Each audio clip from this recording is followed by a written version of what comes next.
Hello friends, स्वागत है आप सभी का हमारे इस यूट्यूब चैनल विपुल एकेडमी पर। देखिए लास्ट वीडियो में यानी कि कल जो लास्ट वीडियो अपडेट हुई थी उसमें हमने चर्चा की थी सेल के वैद्युत वाहक बल पर, जिसे बोलते हैं शॉर्ट में ईएमएफ। ठीक, और नेक्स्ट टॉपिक है आज की वीडियो का सेल का वैद्युत वाहक बल यानी कि कैपिटल ई तथा सेल का टर्मिनल विभवांतर वी में संबंध। ठीक, यानी कि relation between E and V. तो इस वीडियो को देखने से पहले अगर जिसने सेल के वैद्युत वाहक बल वाली वीडियो नहीं देखी है, ठीक, तो उसे बहुत जरूर देखें, बहुत इंपॉर्टेंट वीडियो थी। और आज की वीडियो का टॉपिक भी बहुत ज़्यादा इंपॉर्टेंट है, लास्ट ईयर में पूछा हुआ क्वेश्चन है। ठीक, लास्ट ईयर यानी कि 2019 में पूछा हुआ क्वेश्चन है कि सेल के वैद्युत वाहक बल तथा टर्मिनल विभवांतर में संबंध बताइए या संबंध स्थापित कीजिए।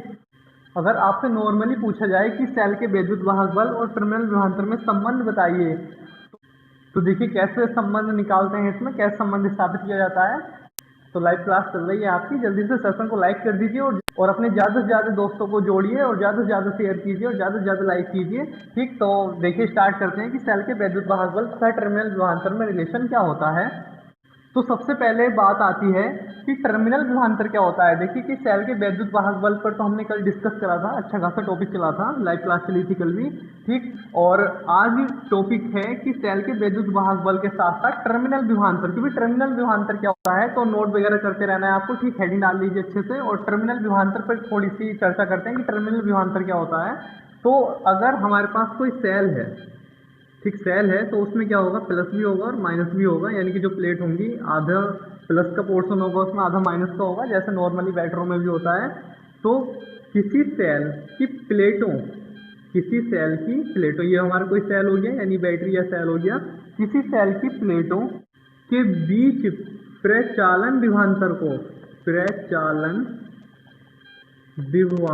को ध्यान से समझते रहना कि किसी सेल की प्लेटों के बीच, कोई सेल है किसी सेल की प्लेटों के बीच यानी कि प्लस माइनस वाली प्लेटों के बीच प्रचालन विभवांतर को उस सेल का टर्मिनल विभवांतर कहते हैं।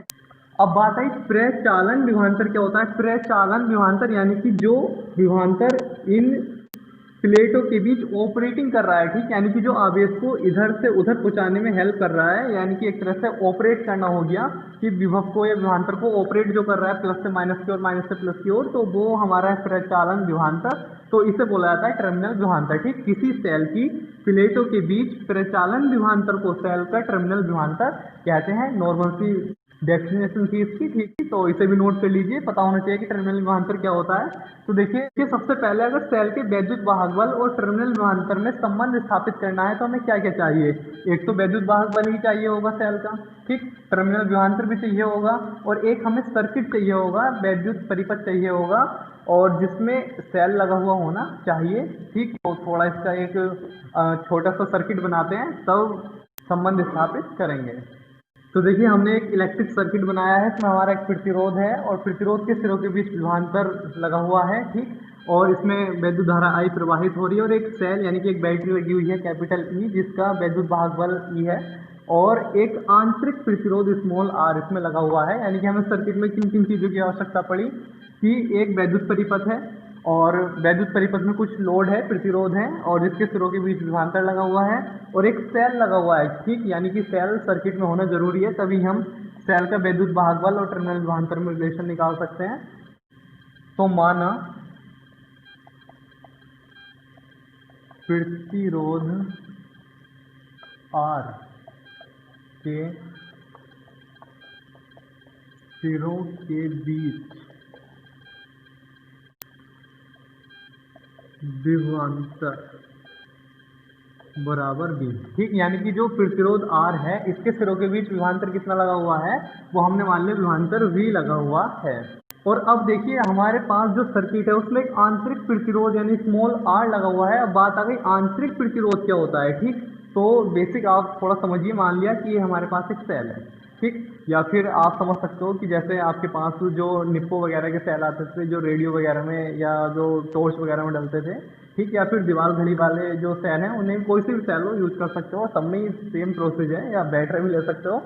तो उनके अंदर जो वैद्युत अपघट्य भरा हुआ होता है, ठीक, जो उनके अंदर केमिकल वगैरह होता है, तो जब आवेश का फ्लो होता है यानी कि जब आवेश के द्वारा वैद्युत धारा प्रवाहित होती है या धारा बहती है, तो वैद्युत अपघट्य उस धारा का विरोध करता है। ठीक, तो उस विरोध के कारण धारा के मार्ग में कुछ रुकावट आ जाती है, जिसे बोला जाता है सेल का आंतरिक प्रतिरोध। ठीक, आंतरिक प्रतिरोध का मतलब है कि इसके अंदर जो वैद्युत अपघट्य है वो वैद्युत धारा के प्रवाह का विरोध कर रहा है, तो उस रुकावट को कहा जाएगा सेल का आंतरिक प्रतिरोध। ठीक, तो ये भी पता होना चाहिए कि सेल का आंतरिक प्रतिरोध क्या होता है। तो आंतरिक प्रतिरोध के कारण, आंतरिक प्रतिरोध के कारण विभव पतन, यानी कि इसके कारण विभव में क्या कमी आई होगी वो चीज। ठीक, यानी कि आंतरिक प्रतिरोध जो हमारा सेल के अंदर आंतरिक प्रतिरोध होगा, और ध्यान रखना सेल वगैरह का अगर कहीं जिक्र चलेगा सर्किट में तो हर किसी सेल का आंतरिक प्रतिरोध जरूर होगा। ठीक, यानी कि जो वैद्युत अपघट्य भरा हुआ है सेल के अंदर वो धारा के प्रवाह में रुकावट डालता है और उसे कहा जाता है आंतरिक प्रतिरोध। ठीक, तो ये आपको पता होना चाहिए। तो विभव पतन की अगर बात करी जाए तो विभव पतन भी बराबर होता है I इंटू आर। ठीक, लेकिन आर आंतरिक प्रतिरोध की बात चल रही है, तो आंतरिक प्रतिरोध है हमारा स्मॉल आर, तो I और इंटू आर। ठीक, तो ये आ गया हमारा विभव पतन। तो ध्यान रखना है, सबसे पहले हमने क्या लिखा कि हमारा प्रतिरोध कैपिटल आर है, यानी कोई लोड वगैरह है जिसके सिरों पर विभवांतर कितना है V लगा हुआ है, और आंतरिक प्रतिरोध यानी कि आंतरिक प्रतिरोध के कारण विभव में भी कमी आ रही होगी, तो आंतरिक प्रतिरोध के कारण विभव पतन हो गया हमारा I इंटू आर। अतः सेल का टर्मिनल विभवांतर, अगर टर्मिनल विभवांतर की बात करी जाए, ठीक थोड़ा ध्यान से समझना, टर्मिनल विभवांतर की बात करी जाए तो टर्मिनल विभवांतर हमेशा वैद्युत वाहक बल से कम होता है। ये बात हमेशा ध्यान रखना। ठीक, विकल्प वगैरह में पूछ ली जाती है कि सेल का टर्मिनल विभवांतर जो होता है V का जो मान होता है वो हमेशा सेल के वैद्युत वाहक बल से छोटा होता है, यानी कि वैद्युत वाहक बल का मान चाहे थोड़ा बहुत ही ज्यादा हो लेकिन वैद्युत वाहक बल का मान ज्यादा होता है और सेल के टर्मिनल विभवांतर का मान कम होता है। ठीक, तो अगर बात की जाए सेल के टर्मिनल विभवांतर की, तो सेल का जो टर्मिनल विभवांतर होगा वो V बराबर होगा E माइनस विभव पतन। ठीक, यानी कि जो अगर सेल के टर्मिनल विभवांतर की बात करें हम कि सेल का टर्मिनल विभवांतर कितना होगा, तो अभी आपको बताया कि सेल का टर्मिनल विभवांतर हमेशा वैद्युत वाहक बल से कम होता है, चाहे थोड़ा बहुत ही कम हो लेकिन कम होता है। और कितने कम होता है? विभव पतन के बराबर कम होता है। और विभव पतन कितना होगा? विभव पतन डिपेंड करेगा सेल के आंतरिक प्रतिरोध के ऊपर। ठीक है, तो V बराबर हो गया यहाँ से E माइनस V बराबर कितना है? विभव पतन। अगर विभव पतन की बात करी जाए तो ये हमारा स्मॉल v हो गया, विभव पतन आया था हमारा V बराबर I इंटू आर। ठीक, ये होता है रिलेशन। ध्यान रखना, बहुत इंपॉर्टेंट टॉपिक है कि सेल के टर्मिनल विभवांतर और सेल के वैद्युत वाहक बल में संबंध स्थापित कीजिए, संबंध बताइए। अगर संबंध स्थापित करने की बात करेगा तो बस इतना सा करना होता है आपको। और यदि परिपथ में प्रवाहित धारा को निकाला जाए तो V बराबर कितना होता है? V बराबर होता है I इंटू आर। ठीक, ओम के नियम से बराबर E minus I into R. ये स्मॉल आर चल रहा है, ये कैपिटल आर चल रहा है, आई वाले एक तरफ कर लो, तो ये हो गया I R plus I R बराबर कैपिटल E। ठीक, तो I अगर यहाँ से हम कॉमन ले लें तो I अगर कॉमन ले लेते हैं तो हो जाता है अंदर R प्लस R बराबर कैपिटल E। ठीक, थोड़ा ध्यान से समझना, यहाँ से क्वेश्चन बहुत उठ रहे हैं और यहाँ से भी अभी आपको बताया जाएगा क्या क्या इंपॉर्टेंट है, कैसे कैसे क्वेश्चन बहुत ज़्यादा है आपसे पूछे जा रहे हैं। तो यहाँ से वैद्युत धारा की बात करी जाए तो I बराबर आती है E upon R plus R। ठीक, यानी कि अगर वैद्युत धारा सर्किट की अगर धारा की बात करी जाए कि अगर सेल लगा हुआ है वैद्युत परिपथ के अंदर हमारे, तो सेल लगने के बाद उसमें कितनी धारा प्रवाहित होती है, तो I बराबर जो होता है वो होता है E upon R plus R। E क्या है? E है सेल का वैद्युत वाहक बल और R है आंतरिक प्रतिरोध और R है मेन लोड, यानी कि एक तरह से प्रतिरोध है, मेन प्रतिरोध है, और R हमारा आंतरिक प्रतिरोध है। तो ध्यान रखना है आपको अगर किसी वैद्युत परिपथ में सेल लगा दिया जाए तो प्रवाहित धारा का मान कितना होता है, तो I बराबर होता है E upon R plus R। ठीक, ये भी आपको ध्यान रखना है। और सबसे ज़्यादा क्वेश्चन यहाँ से पूछे जा रहे हैं, ये आपको बताया, ये बहुत ज़्यादा मोस्ट है। लास्ट ईयर में भी आपसे ये पूछा गया है कि सेल के वैद्युत वाहक बल तथा सेल के टर्मिनल विभवांतर में संबंध स्थापित कीजिए। और इससे भी बहुत ही ज़्यादा इंपॉर्टेंट बात यहाँ से ये आती है, जो क्वेश्चन बहुत ज़्यादा पूछे जाने वाला है। ये तो नॉर्मल सा हो गया कि भाई सेल का वैद्युत वाहक बल और टर्मिनल विभवांतर में संबंध क्या होता है, तो V बराबर E minus I are. V क्या है? V है सेल का टर्मिनल विभवांतर और E है सेल का वैद्युत वाहक बल। I क्या है? I है वैद्युत धारा और R है आंतरिक प्रतिरोध। ठीक, इतना आपको पता चल गया। और वो पूछे आपसे कि परिपथ में धारा भी बताइए, तो धारा निकल कर आ गई I बराबर E/R+R। ठीक, यानी कि एक तरह से फॉर्मूले आपको याद होने चाहिए ये, और ये इतना आपको आना भी चाहिए। अगर बात आती है कि इससे रिलेटेड और क्वेश्चन क्या बन सकते हैं, तो 2-3 साल लगातार पूछे हुए क्वेश्चन है और बहुत ज़्यादा इंपॉर्टेंट क्वेश्चन है और कंपटीशन एग्जाम में भी काफ़ी पूछा जाता है। तो देखिए क्या क्वेश्चन पूछा जाता है, उस पर डिस्कस करते हैं। ठीक, और बहुत ही इम्पोर्टेंट टॉपिक है। मैं आपको सब बताऊंगा कि क्या क्या क्वेश्चन यहाँ से पूछे जा रहे हैं, क्या क्या टाइप के इम्पोर्टेंट हैं, किस किस तरह से क्वेश्चन वगैरह बन रहे हैं यहाँ पर एग्जाम में। ठीक, तो देखिए अगर बात करी जाए कि सबसे इम्पोर्टेंट क्वेश्चन यहाँ से क्या बन रहा है, तो सबसे इम्पोर्टेंट क्वेश्चन आजकल ये पूछा जाता है कि सेल का टर्मिनल विभवांतर उसके वैद्युत वाहक बल के बराबर कब होता है। ठीक, स्क्रीनशॉट वगैरह लेते रहें और नोट वगैरह करते रहें नोटबुक में। क्वेश्चन मैं लिख देता हूँ कि सेल का टर्मिनल विभवांतर, सेल का टर्मिनल विभवांतर V सेल के EMF यानी कि वैद्युत वाहक बल के बराबर कब होगा, कब होगा। अभी आपको एक बात बताई थी कि जो सेल का टर्मिनल विभवांतर होता है वो नॉर्मल कंडीशन में सेल के वैद्युत वाहक बल से हमेशा थोड़ा बहुत कम होता है, यानी कि वैद्युत वाहक बल की वैल्यू थोड़ी बहुत अधिक होती है और टर्मिनल विभवांतर हमारा थोड़ा बहुत कम होता है। ये आपको ध्यान रखना है नॉर्मली। लेकिन क्वेश्चन क्या पूछा गया है, क्वेश्चन पूछा गया है कि सेल का टर्मिनल विभवांतर यानी कि V सेल के वैद्युत वाहक बल के बराबर कब होगा। और बहुत ही ज़्यादा इंपॉर्टेंट क्वेश्चन है कि यहाँ से यही क्वेश्चन बहुत ज़्यादा पूछा जा रहा है इस टॉपिक से, इस वजह से ही आपको ये टॉपिक करवाया जा रहा है कि मेन क्वेश्चन यहाँ से यही उठ रहे हैं। अधिकतर साल 2 नंबर में बहुत ज़्यादा पूछा जा रहा है और विकल्पों में तो बहुत ही इंपॉर्टेंट है कि रिलेशन पूछ लेता है कि सेल के टर्मिनल विभवांतर और वैद्युत वाहक बल में क्या संबंध है, तो V बराबर E-IR आपको याद हो जाएगा। ठीक, और हो ही गया होगा। लेकिन बात करी जाए कि क्वेश्चन घुमा के क्या दे सकता है यहाँ से, अगर वो पूछे कि सेल को यदि वैद्युत परिपथ में जोड़ दिया जाए तो प्रवाहित धारा कितनी होगी, तो I बराबर E/R+R। ठीक, अभी देखिए मैं 1-2 क्वेश्चन भी कराऊंगा कि किस टाइप से क्या क्या क्वेश्चन आते हैं। बहुत ज़्यादा पूछे जा रहे हैं कि एक तरह से सेल के वैद्युत वाहक बल की डेफिनेशन पूछ लेता है, टर्मिनल विभवांतर पूछ लेता है डेफिनेशन में, या फिर इनमें संबंध पूछ लेता है, और फिर उसके आगे कोई एक छोटा सा क्वेश्चन दे देता है और क्वेश्चन यहाँ से जिसे आता है वो कर देते हैं आराम से। और बताया भी आपको बहुत आसान होते हैं, बस एक बार थोड़ा सा क्वेश्चन को समझ लो कि क्या वो कह रहा है, क्या हमसे पूछा जा रहा है, क्या उसने दे रखा है। ठीक, बहुत आसान होते हैं। तो देखिए फिलहाल इधर देखिए कि सेल का टर्मिनल विभवांतर सेल के वैद्युत वाहक बल के बराबर कब होगा। मुझे लगता है कि कुछ के दिमाग में आ भी गया होगा कब होगा। देखिए बताते हैं कि एक हमारे पास रिलेशन है कि सेल के टर्मिनल विभवांतर जो होता है और सेल का वैद्युत वाहक बल जो होता है उन दोनों में संबंध होता है V बराबर E-IR। और आपसे पूछा जा रहा है कि सेल का टर्मिनल विभवांतर सेल के विद्युत वाहक बल के बराबर कब होगा।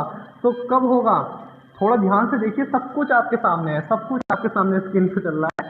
ठीक, और शेयर में कंजूसी चल रही है, शेयर करो अपने साथियों को, सभी को, सबको जल्दी जल्दी शेयर करो और लाइक भी करते रहो। ठीक, देख रहे हो लाइक नहीं कर रहे हो। तो V बराबर E हम कब कर सकते हैं, ध्यान से देखिए कि हमारे पास रिलेशन है, क्योंकि V बराबर E-IR। ठीक, यदि I यानी कि वैद्युत धारा 0 हो जाए, ठीक है, ध्यान से समझते रहना, अगर वैद्युत धारा I हो जाए या फिर R आंतरिक प्रतिरोध 0 हो जाए, तो V बराबर यानी कि जो सेल का टर्मिनल विभवांतर होगा, ये इक्वेशन फर्स्ट मान ली, तो फ्रॉम इक्वेशन अगर फर्स्ट से बात करी जाए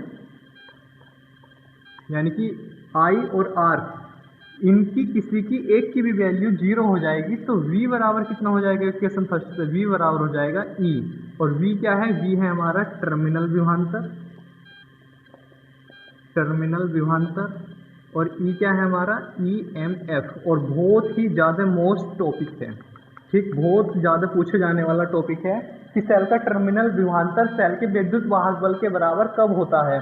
ठीक, तो सेल का टर्मिनल विभवांतर विद्युत वाहक बल के बराबर तब होगा, 2 कंडीशन है, या तो वैद्युत धारा 0 हो, ठीक, या तो जो हमारे सर्किट में बहने वाली धारा का फ्लो है, धारा शून्य हो जाए, बहने वाली धारा का मान शून्य हो जाए, या फिर सेल का आंतरिक प्रतिरोध शून्य हो जाए। अगर इन दोनों कंडीशन में से एक भी कंडीशन अप्लाई हो जाएगी तो सेल का टर्मिनल विभवांतर सेल के विद्युत वाहक बल के बराबर हो जाएगा। आपको बहुत अच्छे से ध्यान रखना है, बहुत ज़्यादा इंपॉर्टेंट टॉपिक है। और ये क्वेश्चन बहुत ज़्यादा पूछा जा रहा है कि सेल का टर्मिनल विभवांतर उसके विद्युत वाहक बल के बराबर कब होगा। तो कब होगा, या तो बहने वाली धारा शून्य कर दो या फिर आंतरिक प्रतिरोध शून्य कर दो, तो सेल का टर्मिनल विभवांतर सेल के विद्युत वाहक बल के बराबर हो जाएगा। ठीक, अच्छे से माइंड में फिट कर लेना, बहुत ज़्यादा काम की चीज़ है ये आगे तक, यानी कि कंपटीशन एग्जाम में भी पीछा नहीं छोड़ते। ये वाले क्वेश्चन बहुत पूछा जाता है। ये वाला तो जो आपके सामने है आज का टॉपिक, ये तो बहुत ही ज़्यादा इंपॉर्टेंट है। ठीक, रेलवे ने भी 2-3 क्वेश्चन इसी टाइप के उठाए हैं। इस बार जो ALP का एग्जाम हुआ था रेलवे का, तो उसमें भी ये वाला क्वेश्चन था कि सेल का टर्मिनल विभवांतर सेल के विद्युत वाहक बल के बराबर कब होगा। और ऑप्शन था, ऑप्शन में क्या होते हैं, 4 ऑप्शन मिलते हैं आपको, जैसे पता ही है, फर्स्ट, सेकेंड, थर्ड, फोर्थ। ठीक, तो ऑप्शन क्या दे देगा, I बराबर 0, I greater than 1, I less than 1, या R ग्रेटर देन 1। ठीक, इस तरह से कोई भी ऑप्शन दे सकता है, या फिर दे सकता है कि I बराबर 0, R बराबर 0। ठीक, या फिर किसी दूसरे कंडीशन में डाल सकता है, ऑब्लिक दे सकता है कि ये दोनों, इस तरह से।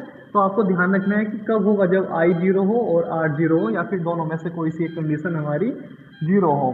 ठीक, तो अगर रिलेशन से बात करी जाए कि सेल के वैद्युत वाहक बल और टर्मिनल विभवांतर से क्या इंपॉर्टेंट है, तो बहुत ज़्यादा इंपॉर्टेंट टॉपिक क्या था कि रिलेशन क्या होता है, V बराबर E माइनस IR होता है। और यदि सेल लग चुका है वैद्युत परिपथ में तो धारा कितनी प्रवाहित हो रही होगी, तो I बराबर E upon R plus R, यानी कि R में हमारा क्या जुड़ गया होगा, प्रतिरोध में आंतरिक प्रतिरोध भी जुड़ चुका होगा।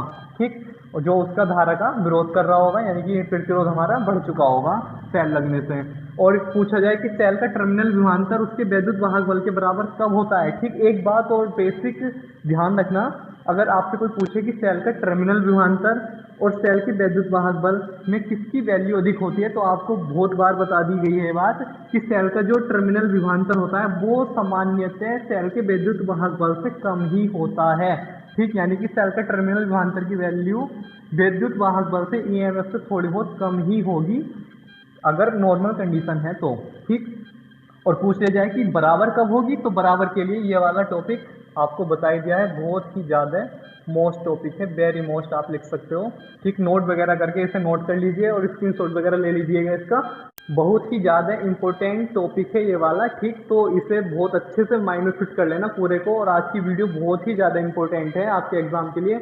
यहाँ से लगातार 2-3 सालों से बहुत ज़्यादा क्वेश्चन उठ रहे हैं। ठीक, और अब बात करते हैं कि इससे रिलेटेड क्वेश्चन क्या क्या बन सकते हैं, और क्वेश्चन भी बहुत ज़्यादा इंपॉर्टेंट है। देखिए क्या क्वेश्चन हो सकते हैं इनसे रिलेटेड, यानी कि क्वेश्चन आ सकता है कि सेल का टर्मिनल विभवांतर सेल के विद्युत वाहक बल के बराबर कब होता है, तथा आगे को छोटा सा एक क्वेश्चन जोड़ सकता है। तो देखिए वो क्वेश्चन क्या होते हैं या किस टाइप के होते हैं, और पूछ भी सकता है कि रिलेशन बताइए या धारा बताइए, और आगे वो सवाल दे देगा। और सवाल जुड़कर ही आ रहे हैं 2 सालों से, ध्यान रखिए आपको ये बात। थ्योरी पर डिपेंड मत रहा करो, थ्योरी के साथ जो उसका डेरिवेशन है, डेरिवेशन से ही न्यूमेरिकल होते हैं। कोई इतने भारी कोई होते हैं कि सब न्यूमेरिकल जो आते हैं वो डेरिवेशन से ही आते हैं। आगे को डेरिवेशन आपको आता है तो न्यूमेरिकल भी आप आराम से कर सकते हो। ठीक है, तो ये डेरिवेशन हो गया। अब देखिए इससे आगे न्यूमेरिकल क्या क्या इससे बनते हैं। देखिए क्वेश्चन है, और इस टाइप के क्वेश्चन इंपॉर्टेंट होते हैं। ठीक, तो जितना आपको अभी पीछे बताया है सारा इंपॉर्टेंट है। उसके साथ हमारा क्या क्वेश्चन आ सकता है, इस टाइप से क्वेश्चन आ सकता है कि किसी सेल का EMF यानी वैद्युत वाहक बल 5 वोल्ट तथा आंतरिक प्रतिरोध 1 ओम है। यदि सेल की दोनों प्लेटों को 9 ओम प्रतिरोध से जोड़ दिया जाए तो सेल की प्लेटों पर विभवांतर ज्ञात कीजिए। ठीक, इंपॉर्टेंट क्वेश्चन है, ध्यान से समझिए क्वेश्चन को और नोट कर लीजिए इसे। सबसे पहले जब भी कोई क्वेश्चन आए तो आपको क्या करना है, ठीक, जो उसमें दे रखा है वो आपको लिख लेना है। ठीक, तो जल्दी से क्वेश्चन को नोट कर लीजिए, स्क्रीनशॉट वगैरह ले लीजिए, और लाइक करते रहिए वीडियो को और अपने साथियों को शेयर करते रहिए। अब देखिए सॉल्यूशन की बात करते हैं। सॉल्यूशन, ठीक, किसी सेल का वैद्युत वाहक बल 5 वोल्ट। वीडियो को पॉज करके क्वेश्चन नोट कर लिया करें, या फिर स्क्रीनशॉट वगैरह ले लिया करें, या फिर बाद में इसे नोटबुक में नोट जरूर कर लेना, इंपॉर्टेंट क्वेश्चन है। और मैं जब भी आपके लिए इस टाइप के कोई क्वेश्चन लाता हूँ तो उनमें क्वेश्चनों में कुछ अलग ही होता है, यानी कि नॉर्मल क्वेश्चन नहीं होते। या एक तो बहुत है कि सीधा फॉर्मूला लगाओ आंसर आ जाता है, थोड़े मतलब जो हाई लेवल तक हो सकते हैं, ठीक, यानी कि जो अधिकतर एग्जाम वगैरह में पूछे जाते हैं उस टाइप के क्वेश्चन आपके लिए लाए जाते हैं। तो क्वेश्चन को लिखा जरूर करें नोटबुक में। देखिए किसी सेल का EMF यानी वैद्युत वाहक बल यानी कैपिटल E बराबर दे रखा है 5 वोल्ट। ठीक, सबसे पहला काम क्या है, जो जो क्वेश्चन में दे रखा है वो आपको लिखना है। तो सेल का वैद्युत वाहक बल दे रखा है 5 वोल्ट, यानी कि EMF यानी कैपिटल E की वैल्यू कितनी है 5 वोल्ट। आंतरिक प्रतिरोध होता है स्मॉल r, आंतरिक प्रतिरोध की वैल्यू दे रखी है 1 ओम। यदि सेल की दोनों प्लेटों को 9 ओम प्रतिरोध से जोड़ दिया जाए, यानी कि प्रतिरोध दे रखा है R बराबर 9 ओम, तो सेल की प्लेटों पर विभवांतर ज्ञात कीजिए। सेलों की प्लेटों पर विभवांतर यानी कि सेलों की प्लेटों पर विभवांतर की बात चल रही है, तो टर्मिनल विभवांतर की बात चल रही है। ठीक, माइंड में एकदम आ जाना चाहिए कि सेल की प्लेटों पर विभवांतर चल रहा है, तो टर्मिनल विभवांतर यानी V बराबर आपको ज्ञात करना है। V बराबर क्या, अब देखिए V टर्मिनल विभवांतर है, वैद्युत वाहक बल है E और V में रिलेशन क्या होता है, चूंकि हमारे पास फॉर्मूला क्या है, चूंकि V बराबर E माइनस आई आर। ठीक है, अभी आपको रिलेशन बताया था कि V बराबर होता है E minus I R. Cell के टर्मिनल विभवांतर और वैद्युत वाहक बल में संबंध होता है V बराबर E माइनस आई आर। अब V हमें निकालना है, ठीक, चल गई बात, कोई दिक्कत नहीं। E की वैल्यू हमें पता है, R स्मॉल r भी हमें पता है, लेकिन I की वैल्यू हमें नहीं पता। ठीक, थोड़ा ध्यान दो, सेल का जिक्र चल रहा है और किसी सर्किट में सेल जुड़ा हुआ है, सेल जुड़ा हुआ है तो आंतरिक प्रतिरोध भी होगा, दे रखा है, प्रतिरोध होगा, ठीक हो, 9 ओम दे रखा है, जिसके सिरों पर विभवांतर आपको निकालना है, और वैद्युत वाहक बल दे रखा है सेल का। तो अभी एक बात बताई थी आपको कि जब सेल किसी सर्किट में जुड़ जाए तो वैद्युत धारा जब भी निकाली जाएगी तो उसका फॉर्मूला होता है I बराबर E upon R plus R। ठीक, थोड़ा ध्यान से समझो, अभी निकल कर आया था थोड़ी देर पहले, यहाँ लिखा हुआ था कि I बराबर E upon R plus R, यानी कि वैद्युत धारा जो होती है उसका मान सेल के वैद्युत वाहक बल बटे जो टोटल प्रतिरोध है, यानी आंतरिक प्रतिरोध और प्रतिरोध, यहाँ से हम क्या निकालेंगे, धारा निकल जाएगी और यहाँ रख देंगे और आंसर आ जाएगा। ठीक, तो इसलिए आपसे बताया था कि क्वेश्चन इंपॉर्टेंट है, बहुत ज़्यादा मोस्ट टाइप के क्वेश्चन है ये वाले, जिनमें मतलब एक ही क्वेश्चन में 2 फॉर्मूले आपके लग रहे हैं, और मतलब ये ही इसका मेन टॉपिक था और यही हमने डेरिवेशन में निकाला था, रिलेशन में निकाला था और वैद्युत धारा भी निकाली थी। अब इसमें वैद्युत धारा आपसे पहले ही पूछ ली गई है, रिलेशन तो बाद में लग रहा है कि, तो आपको आनी चाहिए। ऐसा नहीं करना कि I बराबर क्या होता है, कि I बराबर होता है B अपॉन R और ढूंढते रहो उसमें कि B नहीं मिल रहा, R तो दे रखा है, ये वो। ठीक, तो अगर आपको आता है और डेरिवेशन आपको आते हैं तो आप कोई सा भी न्यूमेरिकल हो बहुत आसानी से कर सकते हो, तो टॉपिक को जरूर अच्छे से तैयार किया करें। ठीक, तो I बराबर हो जाएगा E की वैल्यू कितनी है 5 अपॉन R की वैल्यू कितनी है 1 प्लस कैपिटल R की वैल्यू कितनी है 9, तो ये हो गया 5 अपॉन 10। ठीक, 5 अपॉन 10 यानी 5 दूनी 10, 1/2, 1/2 का मतलब है आधा, यानी 0.5 एम्पियर। इतनी धारा आ गई, यानी कि जो हमारे सर्किट में वैद्युत धारा का फ्लो हो रहा होगा वो हो रहा होगा 0.5 एम्पियर। धारा निकल गई, अब धारा निकल गई है तो अब हमें निकालना था टर्मिनल विभवांतर। टर्मिनल विभवांतर का फॉर्मूला होता है V बराबर E माइनस आई आर, तो बस यहाँ पर इसकी वैल्यू को लगा देंगे। V बराबर E की वैल्यू कितनी दे रखी है 5 माइनस आई अभी आया हमारा 0.5 गुणा R की वैल्यू कितनी है 1 है, यानी 1 है, तो ये हो जाएगा V बराबर 5 माइनस 0.5, यानी कि 5 में से आधा घटाएंगे तो कितना आएगा, V बराबर आएगा 4.5 इतने वोल्ट। ठीक, टर्मिनल विभवांतर हो या विभवांतर हो, मात्रक हमारा वोल्ट होता है, आपको पता ही होगा। ठीक, तो सबसे पहले हमने क्या करा, सबसे पहले काम है आपका कि क्वेश्चन को ठीक से पढ़ो और जो जो उसमें दे रखा है उसे आराम से लिख लो। 50% क्वेश्चन आपका हो जाता है, आपसे बार बार मैं यही कहता हूँ। ठीक, तो आज देखिए सबसे पहले आपने क्या सीखा, सबसे पहले आपने सेल के वैद्युत वाहक बल यानी कल की वीडियो में हमने पूरा वैद्युत वाहक बल पर ही डिस्कस किया था। ठीक, जिसे नहीं देखिए वो इस वीडियो को जरूर देखें। और आज टर्मिनल विभवांतर और इसके साथ ऐड हो गया है सेल का, तो टर्मिनल विभवांतर पर जिक्र करा और फिर इनमें संबंध और क्या क्या क्वेश्चन यहाँ से उठ सकते हैं बहुत ज़्यादा इंपॉर्टेंट थे, वो सब आपको बताए। फिर आपको सवाल इस टाइप का आ सकता है, एक बार और समझिए सवाल को। किसी सेल का वैद्युत वाहक बल यानी कि E का मान दे रखा था 5 वोल्ट, आंतरिक प्रतिरोध यानी स्मॉल r दे रखा था 1 ओम, सेल की दोनों प्लेटों को 9 ओम प्रतिरोध से यानी कैपिटल R बराबर 9 ओम, जब आंतरिक प्रतिरोध दे दिया है स्मॉल r तो दूसरा प्रतिरोध हमारा कैपिटल R ही होगा। ठीक, तो सेल की प्लेटों पर विभवांतर ज्ञात कीजिए, यानी कि सेल की प्लेटों पर विभवांतर की बात करिए तो टर्मिनल विभवांतर की बात करिए। टर्मिनल विभवांतर होता है V बराबर आपसे पूछा गया था। ठीक, अब बात आती है कि सेल का जो टर्मिनल विभवांतर होता है और जो सेल का वैद्युत वाहक बल होता है उनमें रिलेशन होता है V बराबर E माइनस का IR। ठीक, तो V हमें निकालना था, E आपको दे रखा ई की वैल्यू है 5 वोल्ट और आर की वैल्यू हमें दे रखी है और आई हमें निकालना है। ठीक, तो आई के लिए फॉर्मूला होता है हमारा आई बराबर ई अपॉन प्लस आर। बार होता है आंतरिक प्रतिरोध और कैपिटल आर होता है प्रतिरोध। ठीक, अभी थोड़ी देर पहले ये प्रूफ भी हमने करा था, कहां से आया था, कैसे आया था, ठीक बताइए आपको। तो आई, यहाँ से आई की वैल्यू हमने निकाल ली। अब आई की वैल्यू हमारे पास आ गई है तो बस इसमें हमने लगा दिया और आंसर आ गया। देखिए थोड़ा ध्यान से समझिए, जरूरी नहीं था क्वेश्चन की इस टाइप से आता। क्वेश्चन में सीधा सीधा ये पूछ सकता था कि ई दे देता आपको, आई दे देता, आंतरिक प्रतिरोध दे देता, तो सीधा सीधा बी बराबर ई माइनस आई आर करके इतना सा सूत्र लगा के निकाल सकते थे 2-3 लाइनों में। ठीक, क्वेश्चन कितना है, क्वेश्चन आराम से, अगर जो आपका एग्जाम पेपर होते हैं उनमें 4 लाइनों में कम से कम आएगा ये। ठीक, तो बच्चे क्या करते हैं कि क्वेश्चन देखा है बहुत लेंथी है तो डर जाते हैं, तो वो नहीं करना है आपको। कम से कम क्वेश्चन को एक बार पढ़ो तो सही, उसमें क्या क्या दे रखा है। बहुत आसान क्वेश्चन होते हैं। ठीक, एक बार उसे लिखो क्या क्या दे रखा है, क्या पूछा जा रहा है, और जो पूछा जा रहा है उसका फॉर्मूला लगाओ जो आपको आता है। हो सकता था कि आई का मान सीधा सीधा दे देता, ठीक, तो आपको इतना निकालना नहीं पड़ता, सीधा सीधा लगा देते आंसर आ जाता। और हो सकता था कि V ना पूछकर वैल्यू धारा ही पूछ लेता। ठीक, इस क्वेश्चन में तो दोनों चीज पूछ ली गई है, लेकिन अगर धारा पूछता तो आपको ये फॉर्मूला लगाकर यहाँ से वैद्य धारा का मान निकाल देना था। और ये टर्मिनल विभवांतर पूछता, वैद्य धारा देता, तो आपको ये वाला लगा देना था। और दोनों पूछ लिए गए हैं तो पहले एक चीज निकाल दो जिस चीज की आवश्यकता पड़ रही है, फिर दूसरे रिलेशन में उसे रख दो और जो आपको निकालना था वो आ जाएगा। ठीक, तो ये सारे के सारा ही इंपॉर्टेंट था, बहुत ज्यादा इंपॉर्टेंट टॉपिक था हमारा आज ये।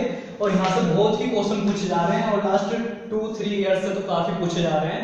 तो एक बार अगर किसी को कहीं प्रॉब्लम हो कुछ तो नीचे कमेंट्स वगैरह में और लाइव चैट चल रही है, वहां बोल सकते हो। ठीक, आपको सब सॉल्यूशन मिलेगा, कोई किसी को कहीं दिक्कत नहीं है। सेल के वैद्युत वाहक बल और टर्मिनल विभवांतर में संबंध से, ठीक, यानी कि इस वाले टॉपिक से इससे ज्यादा कोई क्वेश्चन आपके लिए नहीं बन सकते। ठीक, वो बनते भी नहीं है। बेसिकली जो आपको इस वीडियो में बताया इससे अलग कुछ भी क्वेश्चन बनते ही नहीं है। ठीक, सारा का सारा इसी टाइप से, बस थोड़ा बहुत घुमा फिरा देगा कि संख्याएं चेंज कर दे, कुछ वैल्यू चेंज कर दे, ये ना निकलवा दे वो निकलवा है। ठीक, इस टाइप से जो आपको आता है सब कर सकते हो। जब क्वेश्चन आपको पता है तो कोई दिक्कत ही नहीं है। आई होप आपको सब क्लियर हो गया होगा अच्छे से। वीडियो को अच्छे से तैयार करें और जितने भी टॉपिक हैं उन्हें पीछे वाले टॉपिकों को सबको रिवाइज करते रहें और टॉपिक अच्छे से क्लियर करते हुए चले हाथों हाथ। ठीक, यानी कि कोई भी टॉपिक ऐसा नहीं होना चाहिए कि सर अभी हमारा रह रहा है, भैया अभी थोड़ा कट रहा है, ऐसा वैसा, ये बातें नहीं आनी चाहिए दिमाग में। सब इतना आसानी से आपको बताया जा रहा है और इतनी हल्की डेफिनेशन के साथ आपको सब कुछ प्राप्त हो रहा है। ठीक, तो सभी टॉपिक्स को बहुत अच्छे से तैयार करते हुए चलना है आपको। तो जिसने अभी तक वीडियो को लाइक नहीं किया है, लाइक करें और शेयर करें और कमेंट्स करके बताएं वीडियो कैसी लगी। और मिलते हैं कल सुबह 9 बजे नई वीडियो के साथ, नई टॉपिक के साथ। Thank you so much.